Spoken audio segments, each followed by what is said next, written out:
எத்திசையும் புகழ் மணக்க திசை டிவி.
சரி அம்மா மாசமா இருக்கும் போது கருப்பட்டியா சாப்பிட்டாமா, அதான் பிள்ளை கருப்பசாமி சிலையாட்டம் வந்து பிறந்திருக்காரு. நெல்லுக்கு விலையா எள்ளுக்கு விலையா? எனக்கு விலையா? எள்ளுக்கு தான் விலை. எள்ளுக்கு தான் விலை எல்லாம் சொல்ல பருப்பு தான் கட்டி வைரம். சரியா சொல்லிக்கங்க. அப்ப பிறந்தது ஒரு வள்ளலக்கர் அச்சுதனை போட்டோம் வச்சுக்கங்க. சரி கட்டி வைரமா இருக்கும்ல. ஊட்டி நல்ல வளர்த்து வருகிற உடம்பு எல்லாம் நெய் உருக, தேர்ச்சி நல்ல வளர்க்கிற பிள்ளைக்கு தேகம் எல்லாம் நெய் உருக,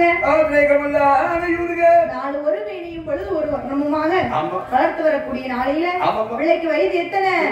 1வது வயதிலே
ஊந்து விளையாடுகிறான். 2 வயசாச்சு. அப்பதான் இருந்து விளையாடுவாங்க. சிரிக்கிறாங்க. ஆமா 3 வயதாச்சு. முடி இறக்கி காது குத்தி காதிலே ஒரு கடுக்கம் போட்டு பிள்ளைக்கு 4 வயதாச்சியா. நடந்தோடும் பிராயமான முக்கம் இருப்பானே. சரி சரி 5 வயதாச்சு. ஒரு பிள்ளைக்கு 5 வயசு ஆகுதுன்னு சொன்னா என்ன செய்யலாம்? பிள்ளைக்கு கல்வி கற்க வைக்கணும். வீட்டுல வளர்த்தா பிள்ளைக்கு கறிதான் வளரும். போனாதான் அறிவு வரும். அப்போ பார்த்தா தகப்பனாகப்பட்ட ரிஜிமுகா வர்ணன் யாரை இழைக்கிறார்? வாத்தியார் கிட்ட போறாரியா? வாத்தியாரே வீட்டுக்கு வரணும்னா போயிட்டா பெரிய கோடீஸ்வரனா இருக்கணும். அவ்வளவு ராஜா வீட்டுக்கு இல்லல்ல. அப்ப அப்படித்தானே படிக்க வைக்கணும். ஏ ஐயா வாத்தியாரே, எனது மகன் வள்ளரக்கனுக்கு நீங்க தான் நல்ல முறையில படிக்க சொல்லி கொடுக்கணும். அவரை நாங்கள் உத்தரவை நான் கேட்கிறேன். ஆமா என்று சொல்லி வாத்தியார் இடத்துல படித்த பொழுது பார்த்தாரு வாத்தியாரு, ஏ அப்பா வள்ளரக்கா, நான் சொல்வது போலே சொல்ல வேண்டும். சொல்லு பாப்போம். அறிவோம் நன்றாக குரு வாழ்க குருவே துணை. அறிவோம் நன்றாக குரு வாழ்க குருவே துணை. நல்லா சொல்லிட்டானே. Very good. நல்லா தருவோம். சரி சரி செய்து தரணுமோ? சரியா. அப்போ வள்ளரக்க ராஜமன்னன் இன்னும் என்ன என்ன பாடங்கள் எல்லாம் படித்து வந்தான் தெரியுமா? எப்படி அம்மா படித்து வருகிறான்?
அப்படித்தான் படிக்கணும்.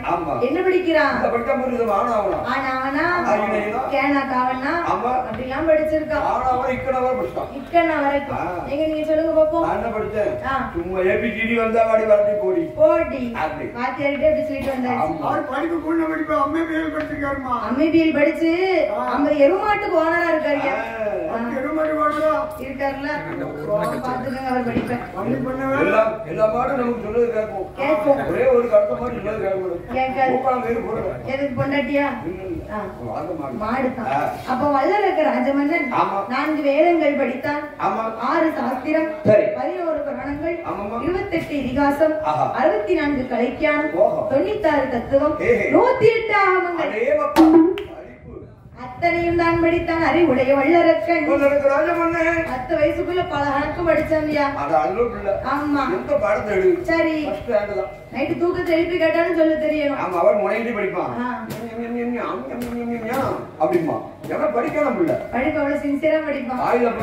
படிப்பு கம்பெனி என்ன இருக்கும், செல் இருக்கும், அவ்வளவு தீவிரமா படிப்பான்.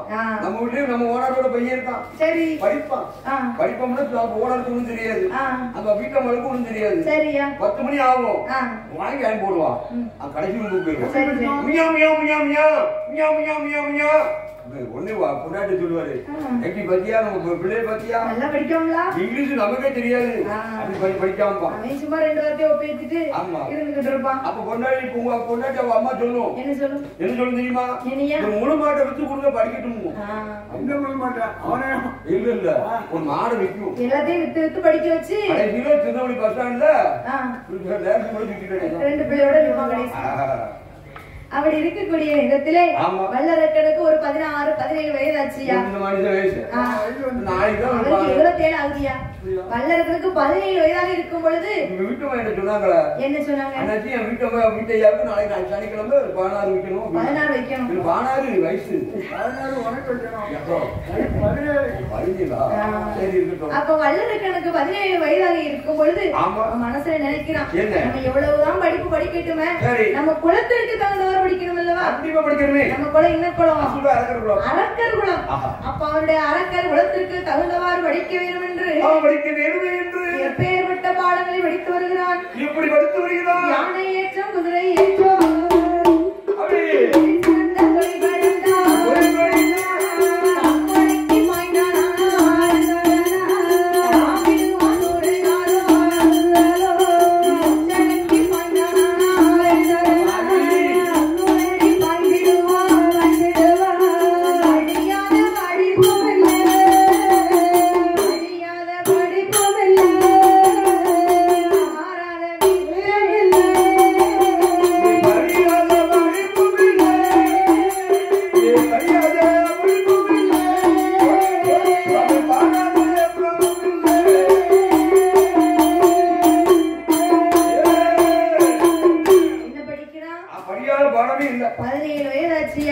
குலத்திற்கு தகுந்தவாறு படிக்க வேண்டும் என்று யானை ஏற்றம், குதிரை ஏற்றம், வில்வித்த, சொல்வித்த, கூடு விட்டு கூடு பாய்வான் குலத்தொழிலை கற்றுணர்ந்தான். படியாத படிப்பே கிடையாதுயா. எந்த தொழிலை கேட்டாலும் அவனுக்கு செய்ய தெரியாத தொழிலும் கிடையாது. ஏன்னா அரண்மனை வீட்டு பிள்ளை, நல்ல முறையில 17 வயது ஆச்சு பிள்ளை, எல்லா கலைகளையும் கற்றுணர்ந்தான். பிள்ளைக்கு வயசு எத்தனை? 21 வயது ஆச்சு. அரும்பு மீச குறும்பு பார்வையா. பார்வையில எத்தனை இருக்கு? சிலவங்க பார்த்து பாப்பாங்க, சிலவங்க அப்படி ஓடுற கண்ணால அப்படிமாங்க. சரி, சிலவங்க பத்தியோ இந்த ஆந்த மொழி, ஆந்த பார்வை, ஆமா வயசு கூடாது. 21 வயசுன்னு சொன்னா 100 ரூபாய்க்கு முடி வெட்ட, 200 ரூபாய்க்கு பெட்ரோல் போட்டு எங்க போவான்? விஜய் வேலைக்கு போவான். ஏன்னா அங்கதான் காலேஜ் பிள்ளைங்க வரும், காலேஜ் பஸ் வரும் அப்படின்னு கரெக்டா டைம் பார்த்து போவோம்யா. அப்படி அவங்க வீட்டுக்கு நிறைய அனுபவம் இருக்கும் நல்லா தான் பைக்ல போய்கிட்டு இருப்பான். அந்த நல்லி டைம் கிட்ட என்ன செய்யும்?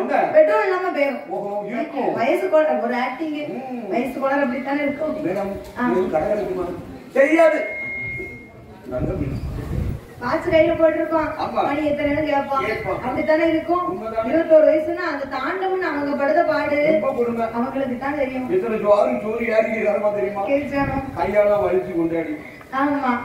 அப்போ பார்த்தான் வல்லரக்கராஜனுக்கு 21 வயதாக இருக்கும் பொழுது தாயாகப்பட்ட ரத்தக்கண்ணி அம்மா பார்த்தா, ஏ என் கணவா ராஜ மன்னவா, நம்மளோ ஒரே ஒரு பிள்ளை, கண்ணே கண்ணன்னு பெத்து வச்சிருக்கோம்.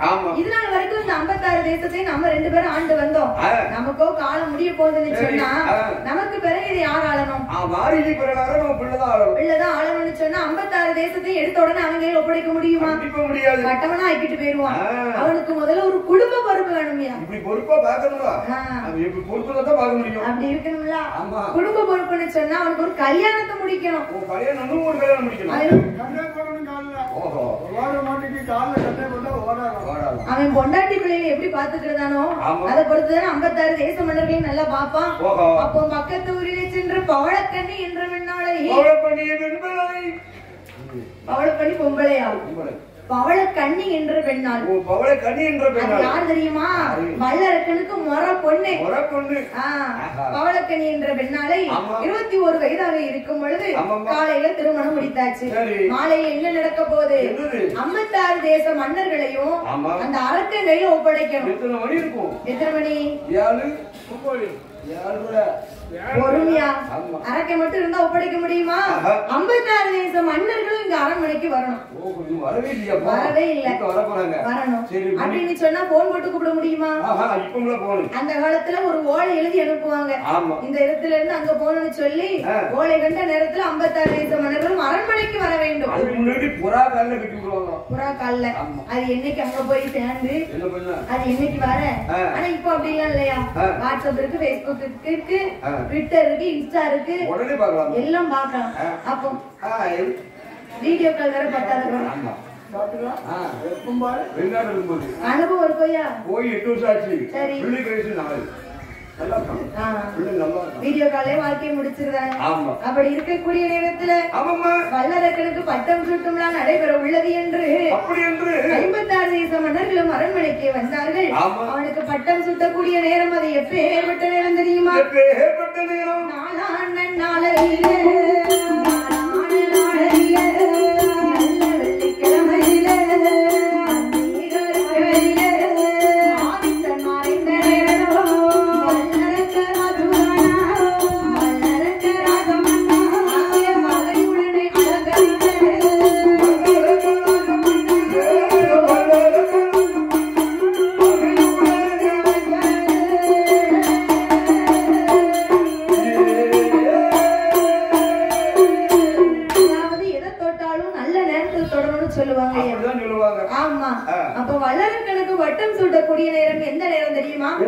நாளான நாளையில அது நல்ல வெள்ளிக்கிழமையில ஆகுமா? ஆகாத நேரம்.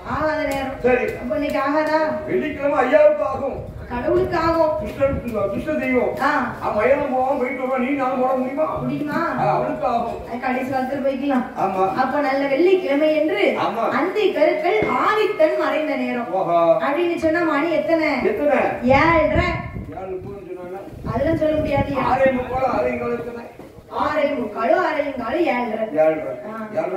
7:30 பிடிச்சவனுக்கு 7:30 மணிக்கே பட்டம் சுட்டி வைக்கணும்.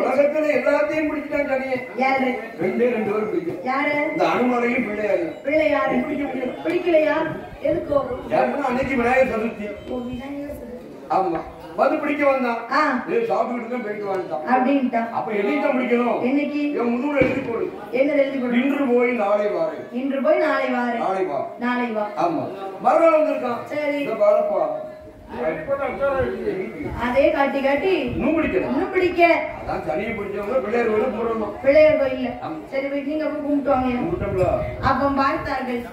அப்ப வல்லரக்கனுக்கு பட்டம் சூட்டி வைக்க வேண்டும் என்று சொல்லி 56 தேச மன்னர்கள் இப்படி அரண்மனையில வந்து நிக்கிறாங்க. 56 தேச மன்னர்கள் சொன்னா ஞாயிற்றுக்கிழமை முழுக்க நாளும் அதான் சரியா தெய்வமும் கேமராவும் இருக்கு. என்ன செய்ய? ஐயா கேட்காரு. ஐயா கேட்டா போதும். அப்போ பார்த்தார்கள் 56 தேச மன்னர்கள் முன்னாடி வந்து 4 இருக்கியா அப்படியே ராஜா மகன் மாதிரி அலங்கரிச்சு கொண்டு வராங்க. ஏன்னா அரசராக போறோம் இல்லையா, அலங்கரித்து கொண்டு வந்து சிம்மாசனத்தில் அமர வைத்தாச்சு. தங்க கிரீடம் தகப்பன்களில் இருக்கும் தங்க கிரீடத்தை மகன் தலையை ஏற்றி வச்சாச்சியா. எப்படி பெரிய பொறுப்பு நம்ம கைக்கு வரப்போகுது. 56 தேச மன்னர்களையும் அரக்கன் மேல ஒப்படைத்த பொழுது தங்க கிரீடம் தலையில ஏறியதும் தான் என்றாக வந்தது. ஒரு மனுஷனுக்கு என்ன வேணாலும் வரலாம். சரி, 2 அக்கள் மோடி கீழே கொத்து ஜலப்பொடி போதப்படாக்குடி தங்கம் உயரலாம். பட்டு 35,000 சொன்னாங்க. சரி, இந்த மாதிரி ஒரு 50 பட்டு எடுக்கலாம். அதெல்லாம் விட்டுட்டு அக வரலாமா? அக வரலாமா? அவன் வந்து அழிவுக்கு உதாரணம் ஐயா. அழிவுக்கு அட்வான்ஸ். அதான். ஆமா, இந்த அரங்கை என்னைக்கு 56 தேச மன்னர்கள் முன்னாடி காலடி எடுத்து வச்சானோ பஞ்சம்னா வந்து ஏகப்பட்ட பஞ்சம். ஒரு மழை தண்ணி கிடையாது, காட்டுல விளைச்சல் இல்ல. மாதம் 3 மழை பெய்யும்னு சொன்னா யாருக்கெல்லாம் மழை? வேதம் வேதிடும் வேதியருக்கு ஒரு மழை. வேதம் ஓதிய வேதியருக்கு. ஆமா, சுப்ராபலம் மாயாண்டி முண்டசுவாமி நமகை கொடுங்க ஆயிரத்தி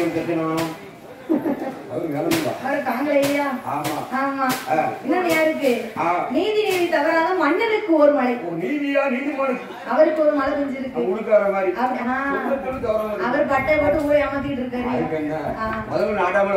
சரி, சொன்ன மாதிரி இன்னொரு மழை.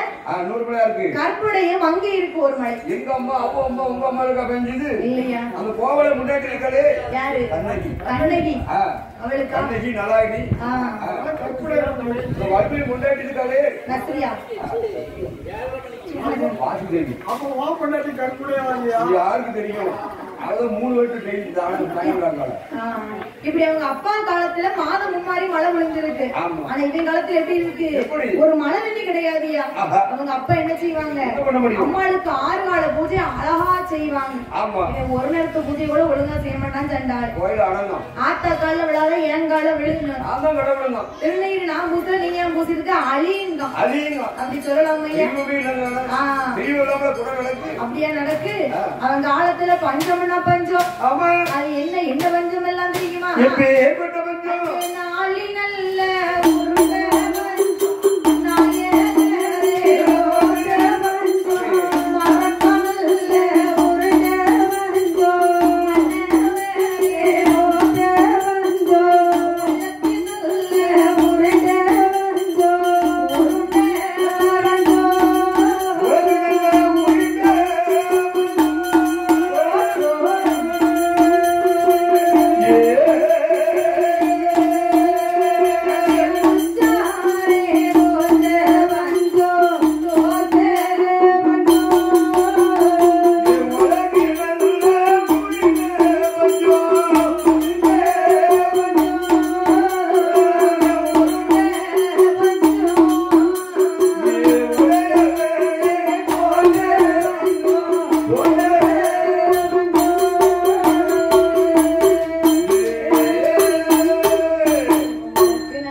பஞ்சத்துல அடிபட்டு ஆடையும் வித்தா, மாடையும் வித்தா, அடுத்து மத்த வீடையும் வித்து விட்டாயா. தங்கம் கிடைக்குமா, ஆனா அவன் ஆட்சியில தவிடு கிடைக்காது. அப்படி இருக்கு. தவிடு கிடையாது, தங்கம் போடுறதுல விற்கிறாங்க. அப்படி ஆனா தங்கத்தை வாங்கிடலாம், தவிட்டை வாங்க முடியாது. அப்படி போட இப்படி பஞ்சம்னா பஞ்சம் அப்படியே பஞ்சமாக இருக்கும் பொழுது நாட்டு மக்கள் ஒரு வாய் சாப்பாட்டுக்கு கூட வழி இல்லாம இருக்காங்க. இந்த அரக்கை ஆட்சியில் அப்படி இருக்கியா? அப்படி இருக்கக்கூடிய நேரத்துல ஒரு நாளைய நினைத்தி அரக்கை அவனுடைய கஜானாவை திறந்து பார்க்கான், பணப்பெட்டியை திறந்து பார்க்கான். உள்ள என்ன இருக்கு? நல்ல செல்வம் செழிப்பா இருந்தது. உன் பொருள் இல்ல, நகை நட்டு இல்ல. எப்படி எரிக்கிழம்பு பூச்சிச்சோம் எப்படி ஆகும்? வண்டி வந்து கொண்டையில வைக்கலாம். சரி, ஐயாவுக்கு போடலாம். எரிக்கிழம்பு ஒண்ணுக்கும் ஆகாது. உங்க ஒய்ஃப் கையில கொடுங்க. அவன் ஒய்ஃப்லாம் பைப்பாக்கிடுவாங்க. அப்ப பார்த்தார். அப்ப வல்லருக்கு என் கஜானாவை திறந்து பார்க்க உள்ள பணம் எதுவுமே இல்ல. ஏ மந்திரி, என் கஜானா பெட்டி காலியா இருக்கிறத இது நிறைய சொன்னா என்ன செய்யலாம் அப்படின்னு வல்லருக்கை யோசிக்கும். அதெல்லாம் பார்க்க கூடாது. அப்ப வல்லருக்க மனசுல நினைக்கிறான், 56 தேச மன்னர்கள் எனக்கு கீழே தானே இருக்கிறாங்க, அவங்க என்ன செஞ்சாலும் வரி போடுவோம். அவங்க வரி பணம் கெட்டுறான்னு சொன்னா என் கஜானா நிறையும்ல. ஒரு நாட்டோட அரசு என்னையா நினைக்கணும்? நானும் நல்லா இருக்கணும், நாட்டு மக்களும் நல்லா இருக்கணும். நல்லா இருக்கணும். வல்லருக்கு என்ன நினைக்கிறான்? கல்லறை நான் போகும் வரை எனக்கு சில்லறை வேணும்ங்கிறான். ஆமா, அப்படி நினைக்கலாம் ஐயா. அப்படி இருக்கக்கூடிய நேரத்துல வல்லரக்க ராஜமன்னன் 56 தேச மன்னர்களுக்கும் எப்படி எப்படி எல்லாம் வரி போடுகிறான் தெரியுமா? ஒரு கொட்டம் தண்ணி இருக்கு, ஒரு நாவும் மறிகள் போட, ஒரு கொட்டம் தண்ணி இருக்கு, ஒரு நாவும் மறிகள் போட, அரை இறை வித்தவர்க்கு அரை நாவும் மறிகள் போட, அரை இறந்தவர்க்கு அரை நாவும் மறிகள் போட, கத்தரிக்க வித்தவர்க்கு கத்தரிக்க வித்தவர்க்கு என் ஆழ்மனம்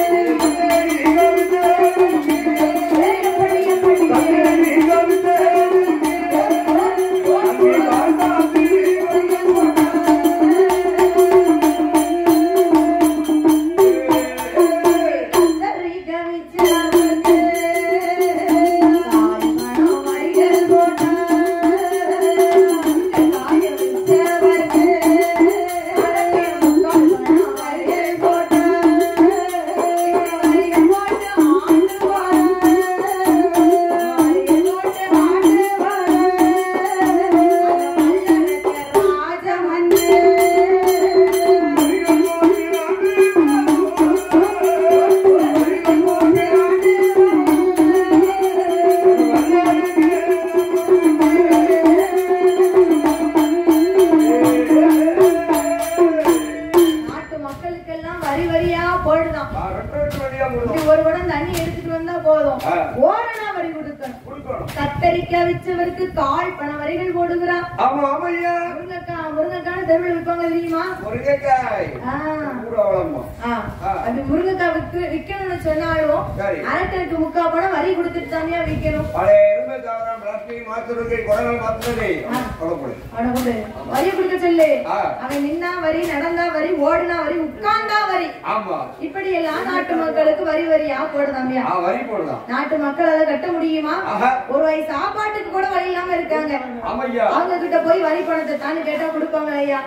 நாட்டு மக்கள் கொடுக்க முடியாம அப்படியே பஞ்சத்துல அடிபட்டு இருக்கக்கூடிய நேரத்தில் ஆமா பச்சை பிள்ளைலாம் ஒரு பால் வாங்க கூட காசு இல்லையா? அப்ப வல்லரக்கன் பார்த்தான். ஏ மந்திரி, நான் வரி போட்டு எத்தனை நாள் ஆச்சு? 8 நாள் ஆச்சு. நாட்டு மக்கள் வரி பணம் தந்தார்களா? கேட்கலையா? போய் கேட்டுட்டு வாப்பா. என்ன சரிப்பா என்று வல்லரக்கன் அப்படி வரி பணத்தை வாங்கிட்டு வா என்று சொன்ன பொழுது அதை கேட்ட மந்திரி எங்கே வருகிறான் தெரியுமா? மன்னனோட வார்த்தை கேட்டு மந்திரியும் ஏறி வாரார். அங்கிருந்து பயணமாகி இங்கே எங்கே ஏறி வாரார்.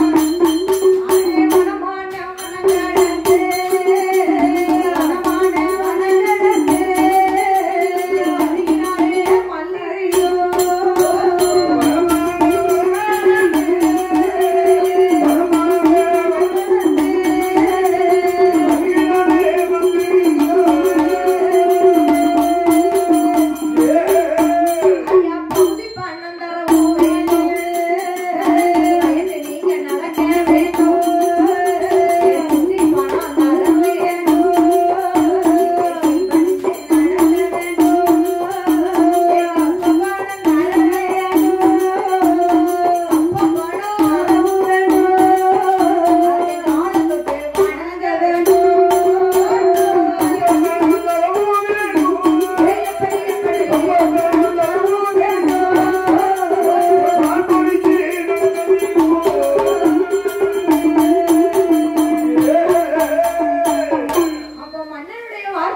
மந்திரி 56 தேச மன்னர்களிடத்துல வந்து கேட்கிறான். ஏ 56 தேச மன்னர்களே, ராஜ மன்னர்களே, நீங்க பகுதி பணம் தர வேண்டும். எங்க அரக்கனுக்கு பயந்து நடக்க வேண்டும். நான் சொல்லவில்லை, வருமான உத்தரவு. ஆமா, எனக்கு என்ன அனுபவிச்சியா? சரி, நான் வந்து அவர் சொல்றதை கேட்க மட்டும் தான் முடியும். கேட்கலன்னா நாளை தாளை எண்ணக்கூடியது மன்னன். மன்னன் 30ஆம் தேதி முடிச்சு 1ஆம் தேதி பிறந்த உடனே யாரு வல்லரக்கன் தானே கொடுப்பான். அப்ப சொல்வது கேட்கதானே செய்யணும்.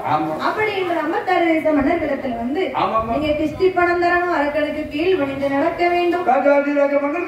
கப்ப பணம் தரணும், நீங்க அரக்கை கால தொட்டு வணங்கணும். அப்படி நீ மறுத்து விட்டால் மறுவாத்த நான் சொல்லுங்க மன்னனுடைய உத்தரவு அப்படின்னு சொல்லி மந்திரி கேட்ட பொழுது 56 தேச மன்னர்களும் பாக்காங்க. ஏ மந்திரி, நாங்களே பஞ்சத்துல அடிபட்டு இருக்கிறோம்பா சொல்லி பார்த்தாங்க. ஒரு வயசு சாப்பாட்டு கூட வழி இல்லாம இருக்கிறோம். எங்க கிட்ட வந்து நீ வரி பணம் கேட்டியா? கூறு இருக்கா மண்டையில? அறிவுதான் இருக்கா? உங்க மண்ணை இருக்கானே அங்க ரோசம் பண்ண இல்லையா? கிடையாது. உங்க மண்ணை நாத்து நட்டானா இல்ல களை பறித்தானா இல்ல களை பறிக்கும் பெண்களுக்கு கஞ்சி கலையும் தான் சுமந்தானா இல்ல மாமனா இல்ல மச்சானா? ஏ மந்திரி, எங்களால வரி பணம் எல்லாம் தட்டம் தர முடியாது. என்ன செய்யணும் தெரியுமா? பகுதி பயணம் கேட்டு வந்தால் கொடுங்க.